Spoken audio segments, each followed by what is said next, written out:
Welcome to స్వతంత్ర news. నేను అబిత. ముందుగా హెడ్లైన్స్. తెలంగాణ కేబినెట్ సమావేశం ప్రారంభం. పలు కీలక అంశాలపై చర్చ.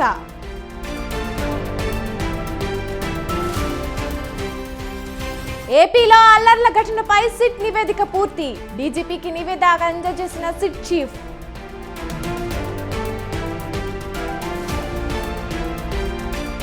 ఢిల్లీ లిక్కర్ కేసులో కవిత రిమాండ్ పొడిగింపు. జూన్ 3 వరకు పొడిగించిన రౌస్ అవెన్యూ కోర్టు.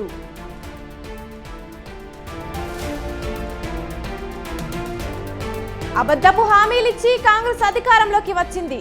ఉచిత ప్రయాణం తప్ప ఏం నెరవేరలేదన్న కేటీఆర్.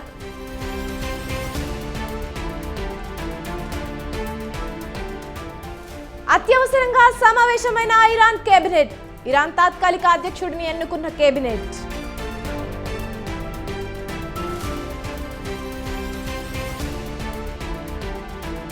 కొనసాగుతున్న 5వ విడత ఎన్నికల పోలింగ్. కాసేపట్లో ముగియనున్న పోలింగ్.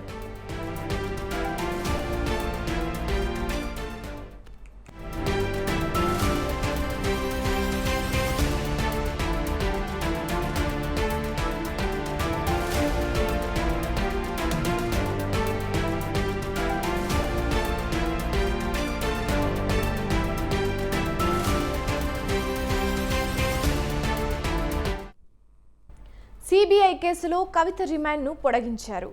జూన్ 3 వరకు కవిత జ్యుడిషియల్ రిమాండ్ పొడిగించినట్లు రౌస్ అవెన్యూ కోర్టు తీర్పునిచ్చింది. ఎమ్మెల్సీ కవితను తీహార్ జైలు అధికారులు వర్చువల్గా హాజరుపరిచారు. లిక్కర్ కేసులో మార్చి 15న కవితను ఈడీ అధికారులు అరెస్టు చేశారు.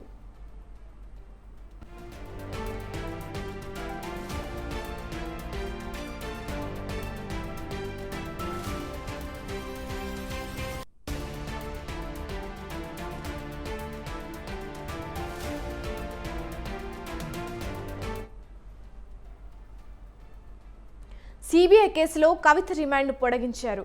జూన్ 3 వరకు కవిత జ్యుడిషియల్ రిమాండ్ పొడిగించినట్లు రౌస్ అవెన్యూ కోర్టు తీర్పునిచ్చింది. ఎమ్మెల్సీ కవితను తీహార్ జైలు అధికారులు వర్చువల్గా హాజరుపరిచారు.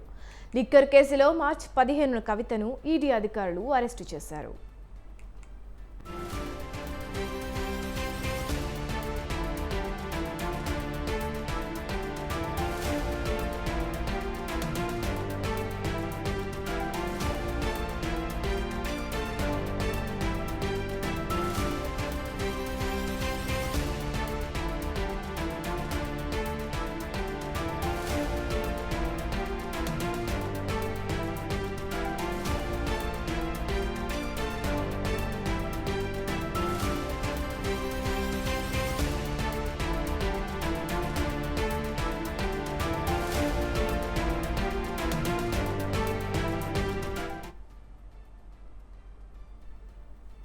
బెంగళూరులో రేవ్ పార్టీని భగ్నం చేశారు అక్కడి పోలీసులు. రేవ్ పార్టీ జరిగిన ఫామ్ హౌస్ను గోపాల్ రెడ్డికి చెందినదిగా గుర్తించారు. ఈ కేసుకు సంబంధించి పోలీసులు 5గురిని అరెస్టు చేశారు. 5గురు డ్రగ్స్ తీసుకున్నట్టు తేల్చారు. బర్త్డే బాయ్ పేరుతో రేవ్ పార్టీని హైదరాబాద్కు చెందిన వాసు నిర్వహించినట్టు పోలీసులు నిర్ధారించుకున్నారు. వాసును పోలీసులు అదుపులోకి తీసుకున్నారు. రేవ్ పార్టీలో తెలుగు సినీ ఇండస్ట్రీకి చెందిన వారు ఉన్నట్లు గుర్తించారు. రేవ్ పార్టీలో ఎమ్మెల్యే కాకాని గోవర్ధన్ రెడ్డి పేరుతో పాసున్న కారును సైతం లభ్యమయ్యాయి. పార్టీలో పలు రకాల డ్రగ్స్ వాడినట్లు పోలీసులు గుర్తించారు. 17 గ్రాముల MDMA పిల్స్, కోకైన్ను స్వాధీనం చేసుకున్నారు. ఫామ్ హౌస్ పరిసరాల్లో జాగ్వార్, బెంచ్ సహా ఖరీదైన 15 కార్లను జప్తు చేశారు.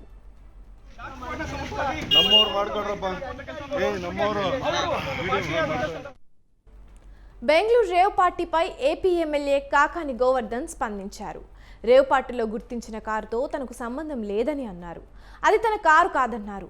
కారు మీద ఏ స్టిక్కర్ ఉందో తాను చూడలేదన్నారు. తన పేరు మీద స్టిక్కర్ ఉందని వేరే వాళ్ళు ఫోన్ చేసి చెబితేనే తనకు తెలిసిందని కాకాని అన్నారు.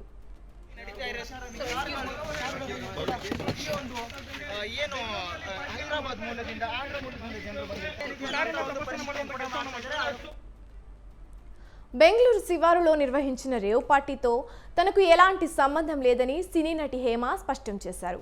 ఈ విషయంపై ఆమె ప్రత్యేక వీడియో విడుదల చేశారు. తాను ఎక్కడకు వెళ్ళలేదని, హైదరాబాద్లోనే ఉన్నానని అన్నారు. అక్కడ ఫామ్ హౌస్లో ఎంజాయ్ చేస్తున్నానని చెప్పారు. తనపై వస్తున్న వార్తలను నమ్మవద్దని, అవి ఫేక్ న్యూస్ అని చెప్పారు. అక్కడ ఎవరు ఉన్నారో తనకు తెలియదని అన్నారు హేమ. దయచేసి మీడియాలో తనపై వచ్చే వార్తలను నమ్మవద్దని విజ్ఞప్తి చేశారు. కాగా తాము అరెస్ట్ అయిన వారిలో హేమ కూడా ఉన్నారంటూ బెంగళూరు పోలీసులు ఫోటో విడుదల చేశారు. నేను ఎక్కడికి వెళ్ళలేదు, నేను హైదరాబాద్లోనే ఉన్నాను. సో ఒక ఫామ్ హౌస్లో ఎంజాయ్ చేస్తున్నాను, చిల్ అవుతున్నాను. సో నా మీద వచ్చే న్యూస్ ఫేక్ న్యూస్, అది అక్కడ మరి ఎవరున్నారో ఏమో నాకు తెలియదు. సో అది ఫేక్ ನ್ಯೂಸ್ అండి, అవన్నీ నమ్మొద్దు. Okay, thank you. ಪ್ರಮುಖವಾಗಿ ಸಿಸಿಬಿ ಅಧಿಕಾರಿಗಳು ಸಂದರ್ಭದಲ್ಲಿ ಪಾರ್ಟಿಯಲ್ಲಿ ಭಾಗಿಯಾಗಿದ್ದವರನ್ನ తెలంగాణ కేబినెట్ భేటీ పూర్తయింది. సీఎం రేవంత్ రెడ్డి అధ్యక్షతన ప్రారంభమైన సమావేశానికి మంత్రులతో పాటు ఆయా శాఖల ఉన్నతాధికారులు హాజరయ్యారు. ఖరీఫ్ సీజన్ పంట ప్రణాళిక, ధాన్యం కొనుగోళ్లపై కేబినెట్ చర్చిస్తోంది. మేడిగడ్డ, అన్నారం, సుందిలా బ్యారేజ్ రిపోర్టుపై కూడా చర్చించే అవకాశం ఉంది. కేబినెట్ సమావేశానికి కేంద్ర ఎన్నికల సంఘం షరతులతో కూడిన అనుమతి ఇవ్వడంతో ఉమ్మడి రాజధాని, రైతు రుణమాఫీ వంటి అంశాలను ఫలితాల తర్వాత చర్చించనున్నారు.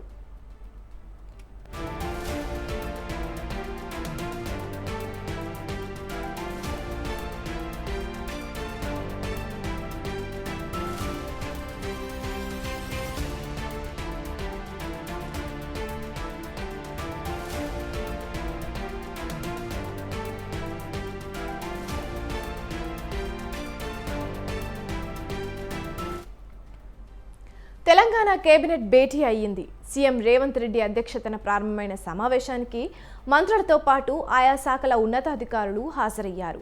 ఖరీఫ్ సీజన్ పంట ప్రణాళిక, ధాన్యం కొనుగోళ్లపై కేబినెట్ చర్చిస్తోంది. మేడిగడ్డ, అన్నారం, సుందిలా బ్యారేజ్ రిపోర్టుపై కూడా చర్చించే అవకాశం ఉంది. కేబినెట్ సమావేశానికి కేంద్ర ఎన్నికల సంఘం షరతులతో కూడిన అనుమతి ఇవ్వడంతో ఉమ్మడి రాజధాని, రైతు రుణమాఫీ వంటి అంశాలను ఫలితాల తర్వాత చర్చించనున్నారు. ఇదే అంశంపై మరింత సమాచారాన్ని మా ప్రతినిధి వేణు లైవ్ ద్వారా అందిస్తారు. చెప్పండి వేణు, ఈ కేబినెట్ మీటింగ్లో ఏ అంశాలను చర్చించే అవకాశం ఉంది?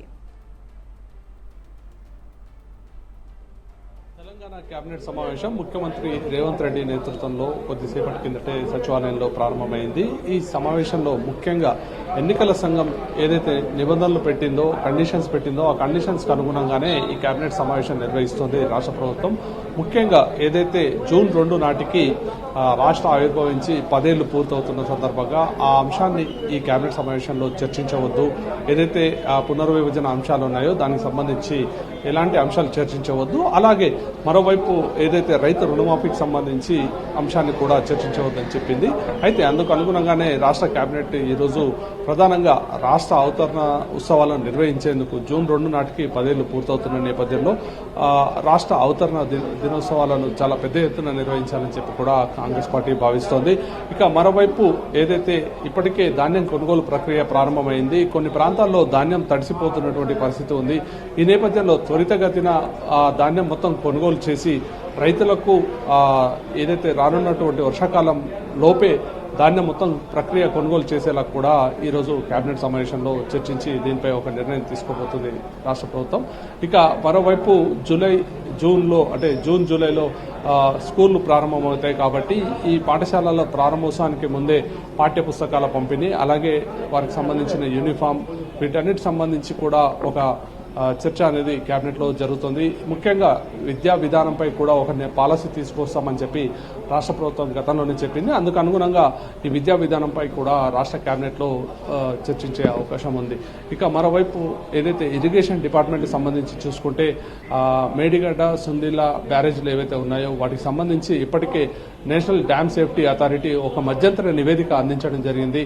ఆ నివేదిక సంబంధించి కూడా రాష్ట్ర ప్రభుత్వం ఈ కేబినెట్ సమావేశంలో ఒక నిర్ణయం తీసుకుంది. ఎందుకంటే వచ్చేది వర్షాకాలం కాబట్టి నీటిని స్టోరేజ్ చేయాలంటే తక్షణం వాటిని రిపేర్ చేయాల్సి కూడా ఉంటుంది. అందుకు సంబంధించి కూడా ఒక నిర్ణయం తీసుకునే అవకాశం ఉంటుంది. ముఖ్యంగా రాష్ట్ర అవతరణ ఉత్సవాలను దాదాపు 10 రోజుల పాటు నిర్వహించే అవకాశం కూడా ఉందని మనకు సమాచారం. అందులో భాగంగా 10 రోజుల పాటు కూడా వివిధ కార్యక్రమాలు చేపట్టాలని చెప్పి అందుకు అనుగుణంగా ఈ కేబినెట్ సమావేశంలో చర్చించి ఒక నిర్ణయం తీసుకోనున్నారు. మరోవైపు ఇప్పటికే ప్రతిపక్ష పార్టీలు కూడా ఈ ఏదైతే తడిసిన ధాన్యాన్ని కొనుగోలు చేయాలి, రైతులను ఇబ్బంది పాలు చేయవద్దు, రైతులకు 500 బోనస్ అందిస్తామని చెప్పి రాష్ట్ర ప్రభుత్వం చెప్పింది.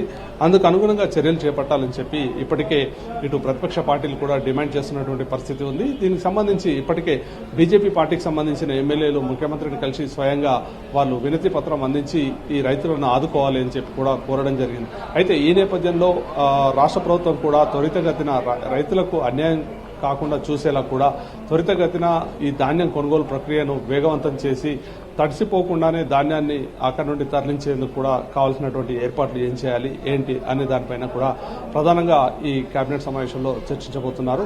ఇక మరోవైపు ఏదైతే ఈ కాళేశ్వరం ప్రాజెక్టు సంబంధించి ఎలాంటి చర్యలు తీసుకోవాలి ఏంటి ఏ విధంగా ముందుకు వెళ్ళాలి అనే దానిపైన కూడా కేబినెట్ సమావేశంలో చర్చించి ఒక నిర్ణయం తీసుకోబోతున్నారు. Right, thank you Venu.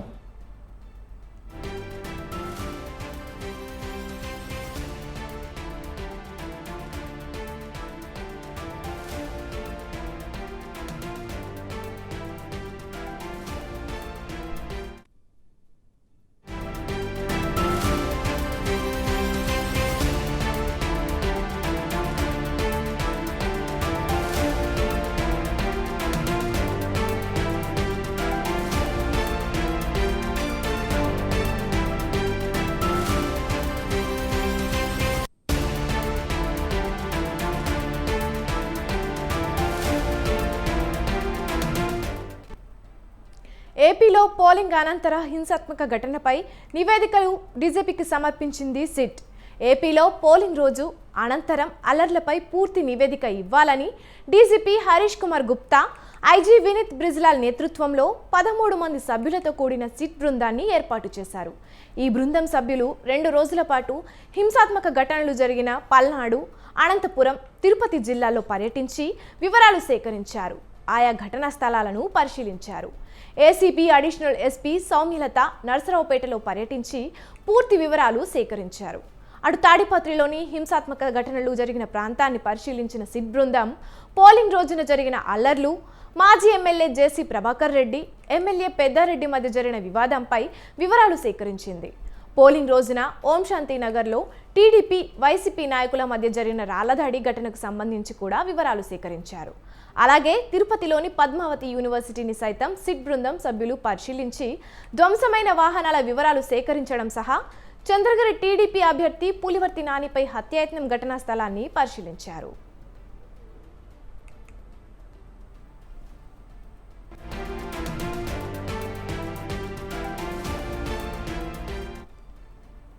పూర్తి పరిశీలన తర్వాత ఘటనల వెనుక ఉన్నదెవరన్న దానిపై ఆరా తీసిన అధికారులు ప్రాథమిక నివేదికను సిద్ధం చేశారు.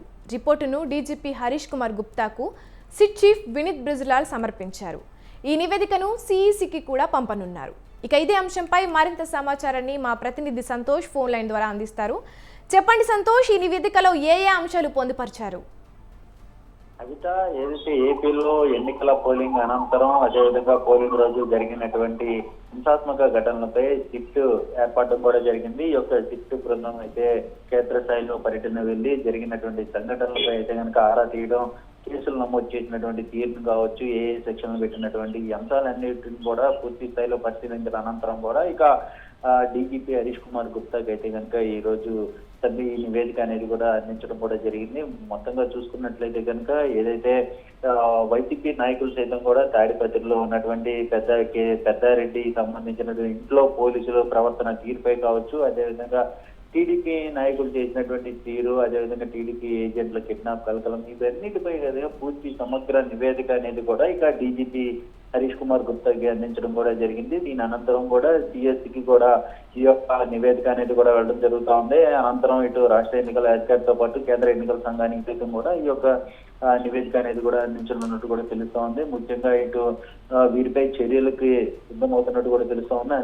అదేవిధంగా పోలీసులు ఎవరైతే ఈ యొక్క పోలింగ్ విధానంలో నిర్లక్ష్యం వహించారో వారిపై సైతం కూడా ఇక చర్యలు, శాఖాపరమైనటువంటి చర్యలకు కూడా సిద్ధమవుతున్నట్టు కూడా తెలుస్తూ ఉంది. ఇప్పటికే ఆయా జిల్లాలకి ఎస్పీలను సైతం కూడా నియమించడం జరిగింది. ఇక పల్నాడు జిల్లా కలెక్టర్ సైతం కూడా నియమించడం జరిగింది. అయితే ఇప్పుడు ఏదైతే పోలింగ్ విధానంలో నిర్లక్ష్యం వహించినటువంటి అధికారులపై కూడా ఛార్జినామా దాఖలు చేయడం, అనంతరం కూడా ఇక వారిపై శాఖాపరమైనటువంటి చర్యలకు కూడా రంగం సిద్ధమవుతున్నట్టు కూడా తెలుస్తా ఉంది. ఇక ఏదైతే కేంద్ర ఎన్నికల సంఘానికి వెళ్ళిన అనంతరం కూడా వీరిపై చర్యలు ఉంటున్నట్టు కూడా తెలుస్తా ఉంది. ఏదేమైనప్పటికీ వీరిపై అయితే కనుక కఠినమైనటువంటి చర్యలకు కూడా రంగం సిద్ధం చేసినట్టు కూడా తెలుస్తా ఉంది. ఇక వైసీపీ టీడీపీ నాయకులను సైతం పరస్పరం ఒకరిపై ఒకరు రాళ్లు రువ్వుకున్న దాడి విధానం కావచ్చు, వీటన్నిటిని కూడా వెబ్ క్యాంప్స్ లో పూర్తి స్థాయిలో అయితే కనుక ఆరా తీయడంతో పాటు ఇక అక్కడ ఉన్నటువంటి స్థానిక పోలీసులను సైతం కూడా ఈ యొక్క కేసులపై అయితే కనుక పరిశీలించి ఏ విధంగా ఉన్నటువంటి అంశాలన్నింటినీ కూడా పరిగణలోకి తీసుకొని వీటన్నింటినీ కూడా ఇక డీజీపీకి అందించడం కూడా జరుగుతోంది. ఇప్పటికే డీజీపీని అదేవిధంగా ఏదైతే ఆయా క్షేత్ర స్థాయిలో వెళ్ళినటువంటి సిట్ బృందం ఏదైతే ఉందో అక్కడ బృందాలను సైతం కూడా ఇటు వైసీపీ నాయకులు కలుస్తా ఉన్నారు, అదేవిధంగా టీడీపీ నాయకులు సైతం కూడా కలవడం జరిగింది. ఎందుకంటే అక్కడ జరిగినటువంటి సంఘటనలు సైతం కూడా ఈ యొక్క సిట్ బృందానికి వివరించడం కూడా జరిగింది. అయితే ఈ పక్షాల సంబంధించినటువంటి అంశాలన్నింటినీ కూడా పరిగణలోకి తీసుకొని ఇక డీజీపీకి కూడా ఈ యొక్క నివేదికను కూడా అందించడం కూడా జరుగుతూ ఉంది. ముఖ్యంగా చూసుకున్నట్లయితే కనుక ఈ అంశాలన్నింటినీ కూడా పరిగణలోకి తీసుకున్న అనంతరం కూడా కేంద్ర ఎన్నికల సంఘం వరకు కూడా ఈ యొక్క విషయాలన్నీ కూడా వెళ్ళిన అనంతరం కూడా వీటిపై అయితే కనుక చర్యలకి సిద్ధమవుతున్నట్టు కూడా తెలుస్తూ ఉండొచ్చు. సంతోష్, నివేదిక ఆధారంగా అల్లర్లలో పాల్గొన్న వారిపై కొత్తగా కేసులు పెట్టే అవకాశం ఉందా?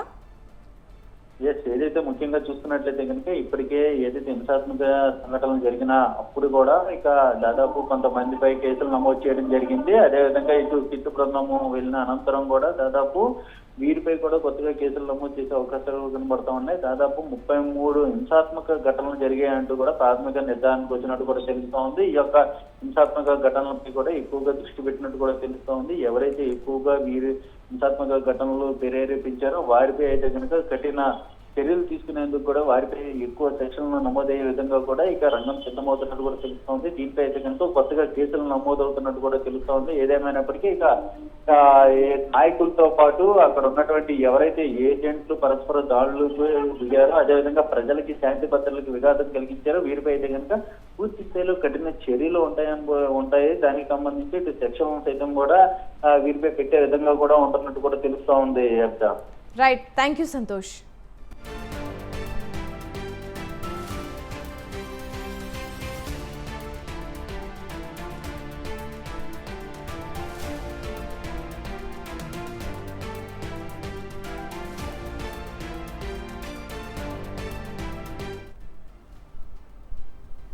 విజయవాడలో స్ట్రాంగ్ రూమ్ల వద్ద భారీ బందోబస్తు ఏర్పాటు చేశామని పోలీస్ కమిషనర్ రామకృష్ణ తెలిపారు. పోలింగ్ సమయంలో ప్రశాంత వాతావరణంలో ఎన్నికలు జరిగాయన్నారు. సిఆర్పీఎఫ్, ఆర్మడ్ పోలీసులతో సుమారు 400 పోలీసులు బందోబస్తు విధుల్లో ఉన్నారన్నారు. స్ట్రాంగ్ రూమ్లోకి అనుమతి ఉన్న వారిని మాత్రమే వెల్లడిస్తామన్నారు. ఫేషియల్ కెమెరాల ద్వారా స్ట్రాంగ్ రూమ్లకు వచ్చే వారిని గుర్తిస్తున్నామని చెప్పారు. స్ట్రాంగ్ రూమ్ల వద్ద సీసీ కెమెరాలు ఏర్పాటు చేశామన్నారు. జిల్లాలో సెక్షన్ 144 అమల్లో ఉందన్నారు. స్ట్రాంగ్ రూమ్స్ ప్రాంతాన్ని రెడ్ జోన్గా ప్రకటించామని కమిషనర్ తెలిపారు. మన దగ్గర ఎక్కడా జరగలేదు, మీకు ఐడియా ఉంది, మీ అందరికీ ఐడియా ఉంది. బట్ పెట్టి ఇష్యూస్ చాలా వరకు రూరల్ ఏరియాస్, టౌన్ కంటే కూడా రూరల్ ఏరియాస్ చిన్న చిన్న గొడవలు గొడవ పడడం, తోసుకోవడం ఇలాంటి తప్ప ఎక్కడ తల్లుకోవడం ఇలాంటివన్నీ ఎక్కడ జరగలేదు. ఎక్సెప్ట్ మన ఇష్యూస్ ఏ రకమైన ఆధారం ఉన్నా సరే ఇమీడియట్ గా యాక్షన్ తీసుకోవడం జరుగుతుంది వాళ్ళ మీద. అందులో ఏం ములాజేం లేదు. వన్ సైడ్ గా యాక్ట్ చేశారు అన్న ఏదైనా ఎలిగేషన్ వస్తే ఇమీడియట్ గా ఎంక్వైరీ కండక్ట్ చేయడం జరుగుతుంది. అది 100% చర్యలు తీసుకోవడం జరుగుతుంది. అందులో వేరే ఏమి లేదు. సో అందరూ కూడా జాగ్రత్తగా ఉండండి. మా దృష్టికి రాలేదు ఇలాంటివి. దయచేసి అందరూ కూడా సిబ్బంది కూడా జాగ్రత్తగా ఉండాలి. వన్ సైడ్ అనేది ఆల్రెడీ చెప్పుకున్నాం మేము. సీరియస్ గొడవలు అనేవి మన దగ్గర ఎక్కడా జరగలేదు, మీకు ఐడియా ఉంది, మీ అందరికీ ఐడియా ఉంది. బట్ పెట్టి ఇష్యూస్ చాలా వరకు రూరల్ ఏరియాస్, టౌన్ కంటే కూడా రూరల్ ఏరియాస్ చిన్న చిన్న గొడవలు. విమానాశ్రయ నిర్మాణ పనులను వేగవంతం చేసి నిర్ణీత సమయానికి పూర్తి చేయాలని రాషెడ్ పర్భూతవ్ chief secretary KS Jawahar Reddy ఆదేశించారు. భోగాపురం అంతర్జాతీయ గ్రీన్ఫీల్డ్ విమానాశ్రయ నిర్మాణ పనులను ఆయన పరిశీలించారు. నిర్మాణంలో ఉన్న ఎయిర్పోర్టు, టెర్మినల్ భవనం, runway, air traffic control centre భవనాలు, ఇతర నిర్మాణ పనులను ఆయన సందర్శించారు. ఎయిర్పోర్టు ప్లాన్లను పరిశీలించారు. నిర్మాణ పనులకు సంబంధించిన అంశాలను జీఎంఆర్ ప్రతినిధులు వివరించారు. ఇప్పటి వరకు జరిగిన పనుల పట్ల జవహర్ రెడ్డి సంతృప్తిని వ్యక్తం చేశారు.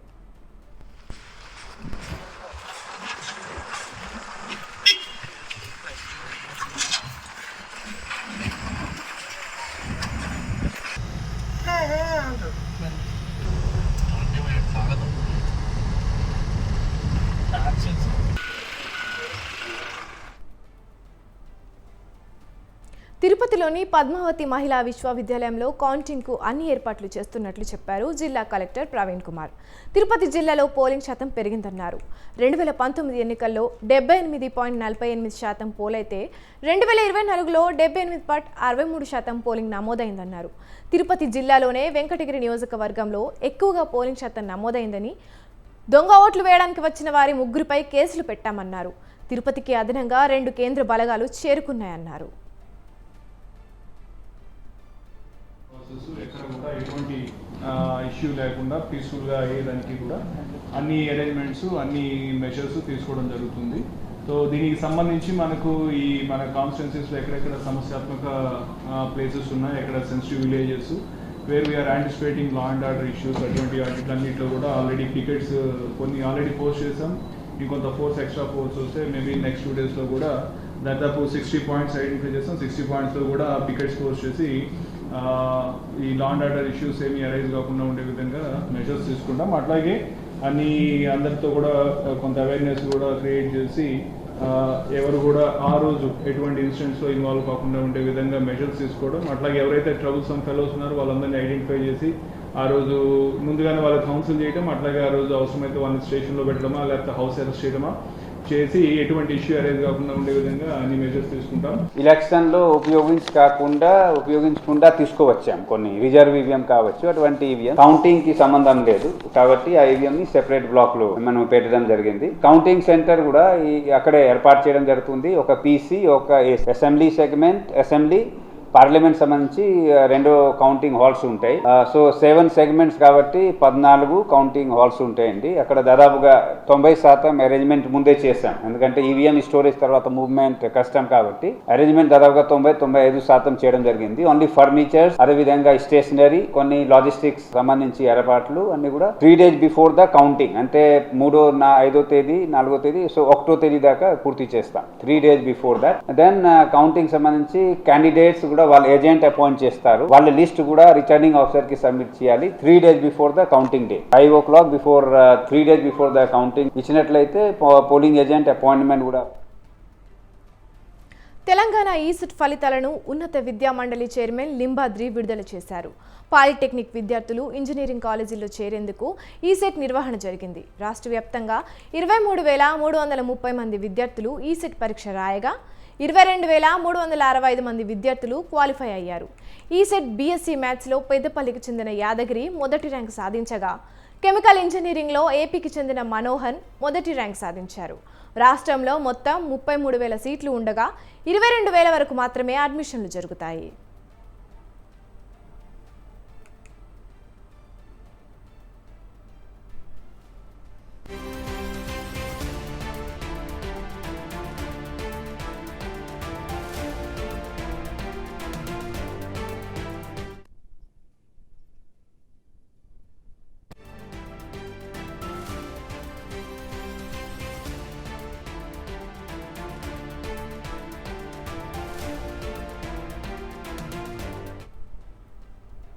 సోషల్ మీడియా అందుబాటులోకి వచ్చిన తర్వాత ప్రతి విషయం క్షణాల్లో వైరల్ అవుతోంది. కొందరు సోషల్ మీడియా కారణంగా ప్రాణాలు పోగొట్టుకున్న ఘటనలు కోకొల్లలు. 3 వారాల క్రిందట చెన్నై అవాడీలోని ఓ అపార్ట్మెంట్లో చిన్నారి రేకుల షెడ్పై పడింది. దీనికి సంబంధించిన వీడియో సోషల్ మీడియాలో వైరల్ అయింది. వీడియోను చూసిన నెటిజన్లు పసిగందు తల్లి రమ్యను ట్రోల్ చేస్తూ రకరకాల కామెంట్స్ చేశారు. చిన్నారిని చూసుకోవడంలో తల్లి ఫెయిల్ అయిందంటూ తిట్టిపోశారు. తీవ్రమైన మానసిక ఒత్తిడికి గురైన రమ్య ఆత్మహత్యకు పాల్పడింది. శనివారం కుమారుడితో కలిసి కోయంబత్తూరు సమీపంలోని కరమండైలో తన తల్లిదండ్రుల ఇంటికి వెళ్ళింది. ఆదివారం ఇంట్లో అపస్మారక స్థితిలో ఉన్న రమ్యను చూసిన తల్లిదండ్రులు హుటాహుటిన ఆసుపత్రికి తరలించారు. ఆమె అప్పటికే మృతి చెందినట్లు వైద్యులు ధృవీకరించారు. ఈ ఘటనపై పోలీసులు కేసు నమోదు చేసి దర్యాప్తు చేపట్టారు. ఆమె మరణంపై నటుడు ప్రశాంత్ రంగస్వామి, సింగర్ చిన్మయ్ శ్రీపాద స్పందిస్తూ, ఏ తల్లి తన బిడ్డను నిర్లక్ష్యంగా చూడదని, మీ ట్రోల్స్ వల్ల ఓ తల్లి ప్రాణాలు పోయాయని విమర్శించారు. హెలికాప్టర్ ప్రమాదంలో ఇరాన్ అధ్యక్షుడు ఇబ్రహీం రైసీ దుర్మరణం చెందారు. దీంతో ఆయన స్థానంలో తాత్కాలిక అధ్యక్షుడిగా మొహమ్మద్ మొక్బర్ బాధ్యతలు స్వీకరించారు. ఇరాన్ రాజ్యాంగం ప్రకారం సిట్టింగ్ ప్రెసిడెంట్ మరణం తర్వాత మొదటి వైస్ ప్రెసిడెంట్ మొహమ్మద్ మొక్బర్ అవకాశం దక్కింది. తాత్కాలిక హోదాలో ఈ అధ్యక్ష పదవిని చేపట్టారు. మరో 50 రోజుల్లో శాశ్వత అధ్యక్షుడి నియామకం జరుగుతుంది. మొక్బర్ గతంలో సేటాడ్ అనే శక్తివంతమైన ప్రభుత్వ యాజమాన్యంలోని ఫౌండేషన్కు నాయకత్వం వహించారు. అంతర్జాతీయ చట్టం నిర్వహణలో అధునాతన డిగ్రీలను కలిగి ఉన్నారు.